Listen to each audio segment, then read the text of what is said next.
Hai, Assalamualaikum. Nama saya Syamiza Aida binti Samsul Ali.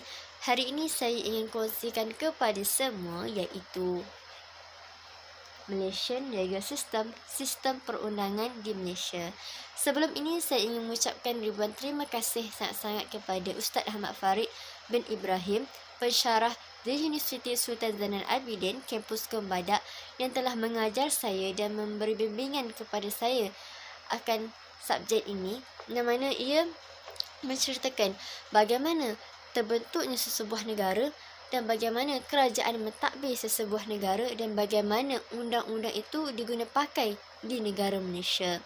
Alhamdulillah, saya sangat seronok dan teruja belajar Malaysian Legal System ini kerana ia lebih melibatkan penceritaan, ia melibatkan sejarah asal-usul tanah air kita, dan ia melibatkan fakta yang semestinya kita tahu sebagai warga negara Malaysia supaya kita lebih menyayangi Malaysia, supaya kita lebih akan rasa sayang dan hormat kepada negara kita. Bak kata orang, kalau tak kenal, maka tak cinta. Okey, dalam Malaysian Legal System ini terdapat beberapa topik dan saya akan huraikan sedikit subtopik yang dipelajari dalam Malaysian Legal System ini supaya semua dapat gambaran apakah itu Malaysian Legal System. Topik pertama, ia menceritakan Introduction of Malaysian Legal System, iaitu pengenalan sistem perundangan di Malaysia. Ia lebih memfokuskan apakah itu undang-undang, gabungan undang-undang di Malaysia dahulu terdiri daripada 3 bahagian, iaitu common law. Sekarang tidak diguna pakai common law tapi diganti dengan Islamic law, dan customary tradition law, iaitu undang-undang adat lama seperti adat pepatih, adat temanggung, adat undang-undang orang asli. Dan dia juga menceritakan undang-undang dalam pelbagai puak ataupun pelbagai etnik. Sampai itu juga dalam pengenalan ini terdapat juga kisah terbentuknya negeri Melaka dan ada undang-undang dalam negeri Melaka, iaitu seperti Hukum Kanun Melaka, Undang-Undang Laut Melaka. Itu adalah sedikit dalam pengenalan Malaysian Legal System. Topik kedua menceritakan pasal Federal Constitution, iaitu Perlembagaan Persekutuan. Perlembagaan ini adalah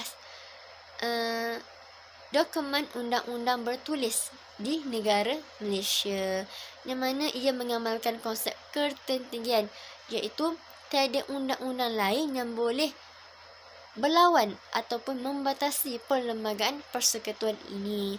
Sekiranya mana-mana undang-undang yang bercanggah dengan perlembagaan persekutuan, undang-undang tersebut tidak diterima dan terbatal serta-merta.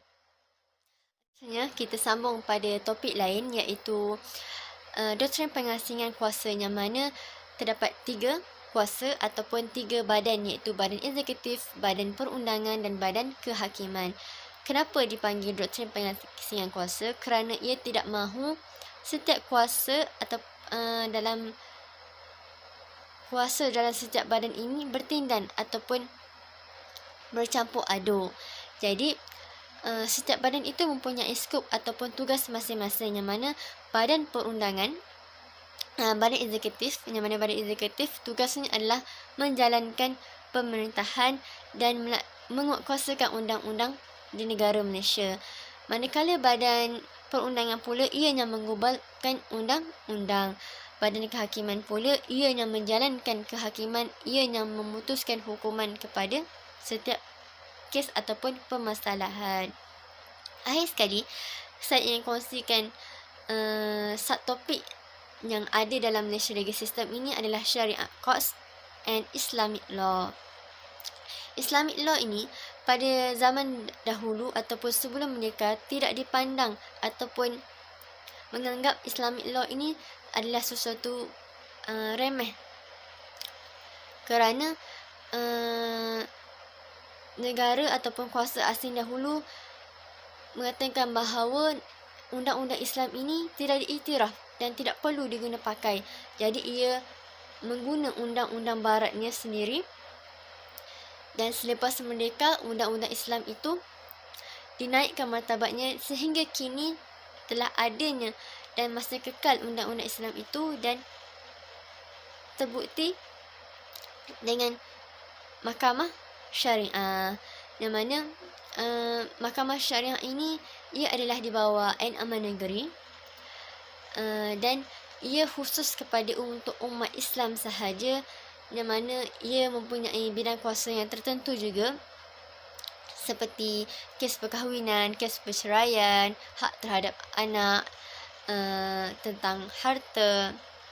Manakala dari segi jenayah, kes jenayah, mahkamah syariah memfokuskan tentang minum arak, halwat, tidak berpuasa di bulan Ramadan dan sebagainya.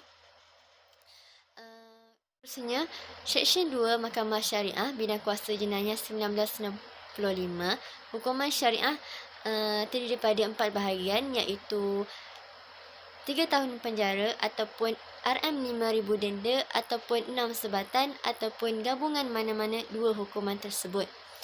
Terdapat juga perkara 121A yang mana melibatkan isu mahkamah sivil ataupun mahkamah lain tidak boleh mencampuri bidang kuasa mahkamah syariah. Hal ini kerana bagi memartabatkan ataupun mengekalkan kedudukan mahkamah syariah itu, dan bagi kedudukan ataupun status ataupun taraf mahkamah syariah itu dipandang tinggi ataupun sama dengan mahkamah yang lain. Alhamdulillah, saya harap perkongsian tersebut dapat memberi manfaat kepada semua, dan saya minta maaf sekiranya tersalah bahasa ataupun tersalah penyampaian kerana saya masih belajar. #stay safe, #kita jaga kita. Terima kasih.